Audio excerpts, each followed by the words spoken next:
안녕하세요. 보험 약관 대출까지 받아서 대출 받아가지고 어떻게든 버티다가 이제 답이 없어가지고 보험을 깨는 가장들이 늘어나고 있답니다. 저 뉴스가 우리에게 전해주는 메시지가 뭐겠습니까?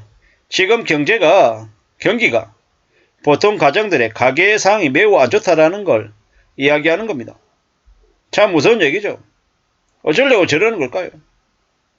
어떤 일이 벌어지는 걸까요? 결국 앞으로 한국의 내수시장은 참혹하게 얼어붙을 겁니다. 그동안에 이전 정부 때부터 부동산 거품을 너무 많이 키워놔서 사람들이 빚을 너무 많이 냈어요. 빚 내는 걸 별로 두려워하지 않았죠. 근데 세상에 빚이 그렇게 쉽던가요? 만만하던가요?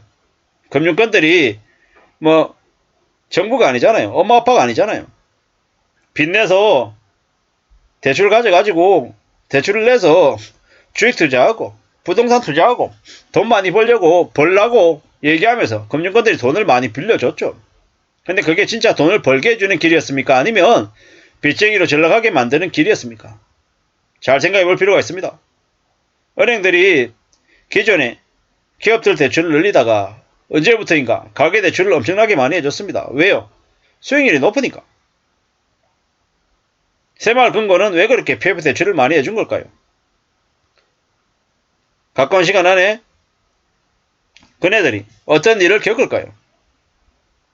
엄청난 연체와 연쇄 도산이 벌어질 것이다 라고 생각하면 거의 맞습니다. 지정 폐쇄가 확대될 것이고요. 경제 상황이 매우 암울해질 겁니다. 우리가 아무리 언론 뉴스가 자살이나 극단적인 선택, 위험한 방화 화재 뭐 이런 것들이 계속 가려진다 하더라도 결국 진짜 전반적인 상황에 대한 현실을 100%다 가릴 수는 없죠. 저렇게 보험을 깨는 가족이 늘다라는 게 뭘 의미하는 거겠습니까? 정말로 궁지에 몰려있는 사람들이 많다라는 겁니다. 강력범죄가 늘어나고 방화가 늘어나고 세대 간에 사람들 간에 갈등이 늘어나고 온갖 소송이 난무한다라는 게 뭘 뜻하는 거겠습니까? 먹고 사는 게 힘들다라는 거죠. 정상이 아니다라는 겁니다. 지금은 비정상적인 상황이다. 그리고 앞으로 시간이 지나면 지날수록 점점 더 그러한 경제적인 침체는 심해질 것이다라고 봐야 됩니다. 6,200조라고 하는 부동산 전체 시장의 시가총액이 안 줄어들겠습니까? 5천조가 되고 4천조가 되고 3천조가 될 수도 있겠다라는 생각을 합니다. 극단적인 말씀을 드리는 건 맞습니다. 근데 확실한 건 그 정도로 지금 상황이 안 좋다라고 이해를 해야 된다라는 겁니다. 괜찮은 것처럼 별일 아닌 것처럼 이야기하는 놈들은 가짜입니다. 지금 매우 우려스러운 매우 심각한 상황에 우리는 놓여 있습니다. 어떻게 되겠습니까 앞으로? 괜찮겠습니까?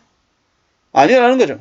최근에 이제 소액 대출해주는 불법 사채가 난리 납니다. 엄청나게 많이 나오고 있습니다.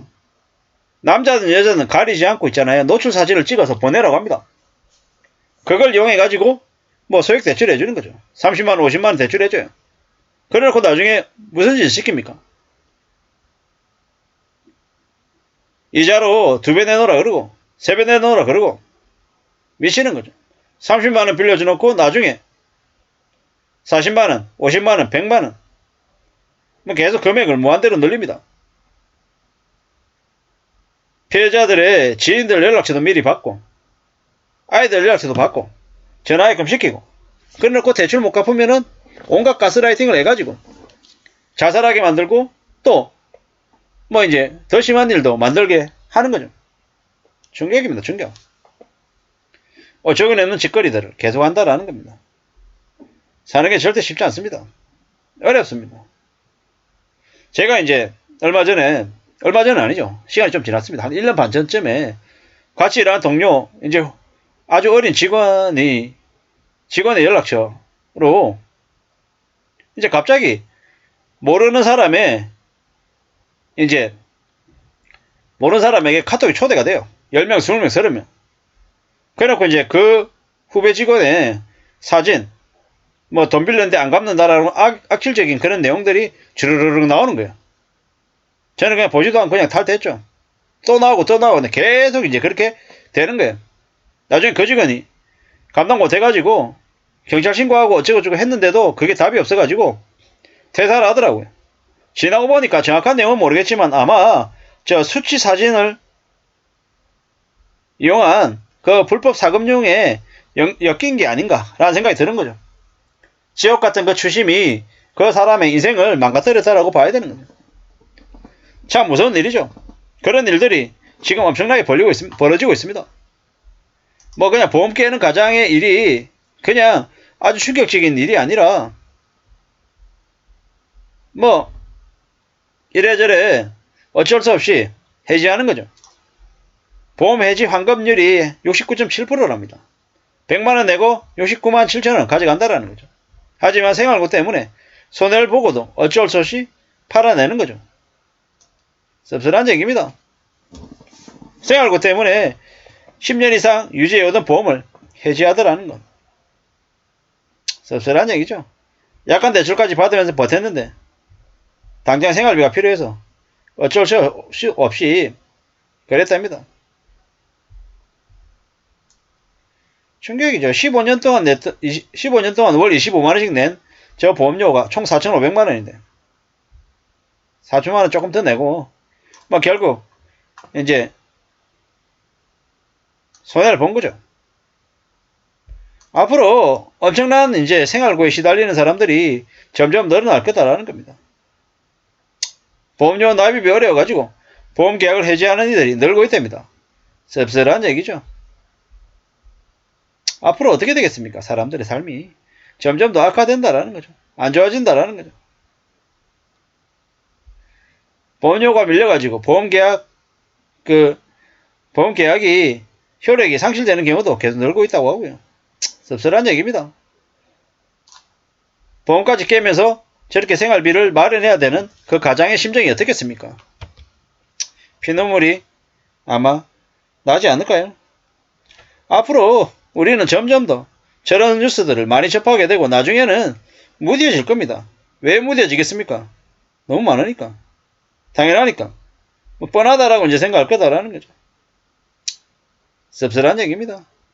우리가 앞으로 어떻게 살게 될지, 어떤 삶을 또 맞이하게 될지 잘 봐야 됩니다. 잘 생각하면서 지내야 된다는 거죠. 참 무서운 세상을 살고 있다는 거. 더 정신 차려야 된다는 거. 더 조심해야 된다는 거. 잊지 않아야 되겠습니다. 눈물을 흘리면서 보험을 깨는 가장들이 저렇게 는다. 저게 우리에게 알려주는 메시지가 뭘까? 절대로 세상을 쉽게 생각해서는 안 된다. 삶이 더 무섭다. 더 악착같이 삶을 살아내야 된다. 라는 이야기다라는 겁니다. 함부로 빚내서 부자가 될 생각은 안 하는 게 좋습니다. 빚내서 부자가 된다. 가짜입니다. 거짓말입니다. 거짓말. 그런 얘기에 놀아나서 안 된다라는 겁니다. 절대로 쉽게 생각해서는 안 되겠습니다. 살아가는 삶이 얼마나 무섭다라는 거. 정신 바짝 차리고 명심하면서 지내야 됩니다. 아무도 믿지 말고 오직 나의 땀, 내 노력, 내 정성만에 기대서 살아야 될 것 같다라는 생각을 해봤습니다. 감사합니다.